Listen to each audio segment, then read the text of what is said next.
দিনটি ছিল 5th October. আমাদের সবার কাছে স্পেশাল একটা দিন, আমাদের মাম্মামের বার্থডে। সকাল থেকেই বাড়িতে আয়োজন শুরু হয়ে গিয়েছে। মা, বৌদি, দিদি, জেঠি সবাই মিলে রান্নার কাজে লেগে পড়েছে। দেখতে দেখতে মাম্মার 1 বছর হয়েই গেল।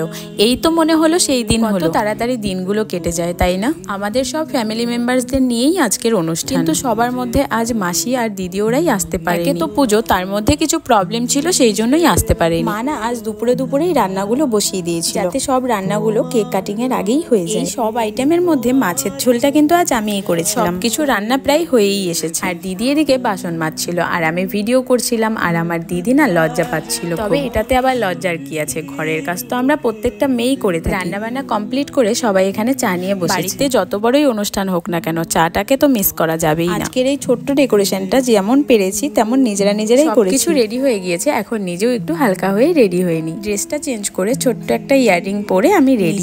নিজেদের অনুষ্ঠান, তাই খুব একটা না সাজলেও হয়। সবাই মোটামুটি রেডি হয়ে গিয়েছে, এখন শুধু কেক কাটার পালা। আর এই ছিল আমাদের ফাইনাল ছোট্ট ডেকোরেশন। তোমাদেরও কেমন লেগেছে অবশ্যই জানিও। বাচ্চা বাটি একসঙ্গে হয়ে মাথায় টুপি পরে বেলুন নিয়ে খেলতে ব্যস্ত হয়ে গেছে। আর আমার দাদারা, মামা, জিজু সবাই মিলে ঘরে বসে বসে গল্প করছিল। মাম্মাম কিছুতেই নতুন ড্রেস পরতে চাচ্ছিল না, খুবই কান্নাকাটি করছিল। মাম্মাম না হিজিবিজি জামা বা ফ্রক এগুলো পরতে একদমই ভালোবাসে না। ওর জন্য নর্মাল গেঞ্জি বা গেঞ্জি কাপড়ের জামা এগুলোই পরতে ভালোবাসে। কান্নাকাটি দেখে আমিও তাড়াতাড়ি কেকটা নিতে চলে আসলাম বুনুদের ঘরে। কেকটাও আগেই বানিয়ে রেখেছিল, এখন শুধু উপর থেকে হালকা ডেকোরেশন করছে। কিন্তু খুব টেস্টি কেক বানায়, আমি এর আগের ব্লগেও তোমাদের বলেছি, তোমরা চাইলে অবশ্যই টেস্ট করতে পারো। ফেসবুক পেজ আছে দীপিকা বিশ্বাস নামে। যাই হোক, কেকটা কমপ্লিট হয়ে গিয়েছে, এখন আমি তাড়াতাড়ি ঘরে চলে আসি। সম্পূর্ণ বার্থডের ভিডিওগুলো যদি আমি একসঙ্গে করি তাহলে ব্লগটা অনেক বড় হয়ে যাবে, তাই আমি ব্লগটা তোমাদের দুটো পার্টে শেয়ার করব। সেকেন্ড পার্ট খুব তাড়াতাড়ি আসছে, তার জন্য পেজটাকে একটু ফলো করে রাখো। দেখা হচ্ছে নেক্সট ব্লগে। সবাই ভালো থেকো, সুস্থ থেকো, টাটা, বাই।